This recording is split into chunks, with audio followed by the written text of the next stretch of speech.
All right, I want to bring you up to date, of course, on the very latest with regard to warnings. And speaking to any sort of snowfall rates over, say, 2 inches an hour, that's going to be really to areas to our east, across southeastern Massachusetts, perhaps even as close as Rhode Island. We could see near blizzard conditions. We could get whiteout conditions for southeastern Connecticut. We've got the blizzard warning for New London County.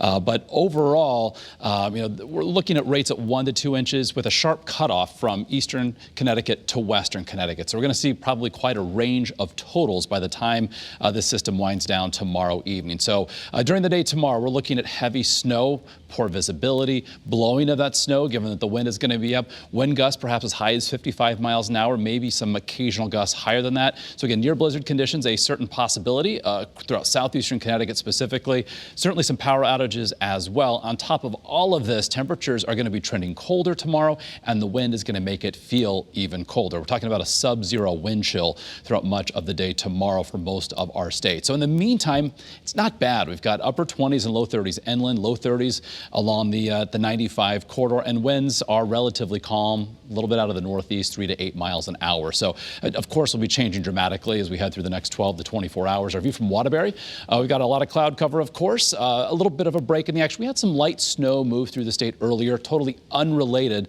to a winter storm Bobby. And our view from New London right now, currently 32 degrees. So on the big picture, we've got a front that's been moving through. That's why we've had the snow showers today.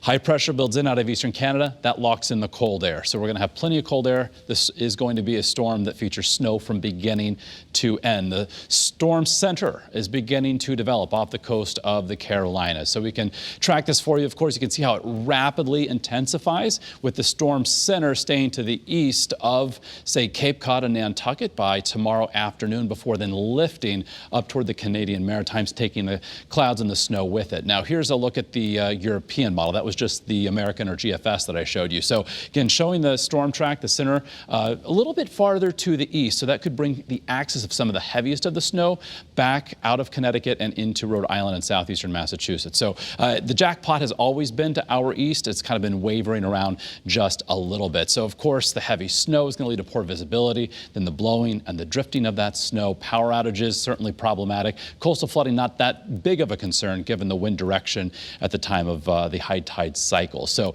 this is the European model's output showing that bullseye across areas to our east. But do note there was once a color a notch above this shade of pink or purple. It was a brighter one. So it's kind of reduced a little bit as we look to areas to our east with that gradient from east to west here across our state. And again, with even the GFS painting, say around Boston throughout southeastern Massachusetts in the bullseye for the heaviest of the snow. So still thinking eastern, northeast Connecticut near the Rhode Island border, we could get some 18-inch totals, maybe a little bit more than that. Then generally across a good swath of Connecticut, 8 to 18 inches, including the Hartford and New Haven metro areas. You hit northwestern Connecticut close to the New York border, considerably less at around 4 to 8 inches. So check of winds this evening. The gusts, not bad, but as we head toward, say, sunrise tomorrow, look at these wind gusts, 35, 45 miles an hour, perhaps even close to 60 in New London. And as we head through the course of the afternoon, even tomorrow, those winds 45, 55, near 60 miles an hour in southeastern Connecticut. Then they start to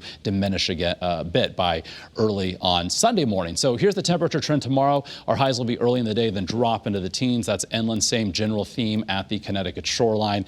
Notice how even the flakes there are moving almost horizontally given the wind that we're expecting. Wind chill values in the morning at or below zero. That's basically where we're spending most of the day tomorrow again. So if you're heading out to do any sort of shoveling, snow removal, you'll need the layers, dress accordingly because you're going to be faced with that snow and the wind. Sunday, lots of sunshine. We're going to start off cold in the single digits. Sub-zero wind chills, say 10, 20 degrees below zero. Breezing conditions on Sunday. Monday, near 30 after starting off near 3.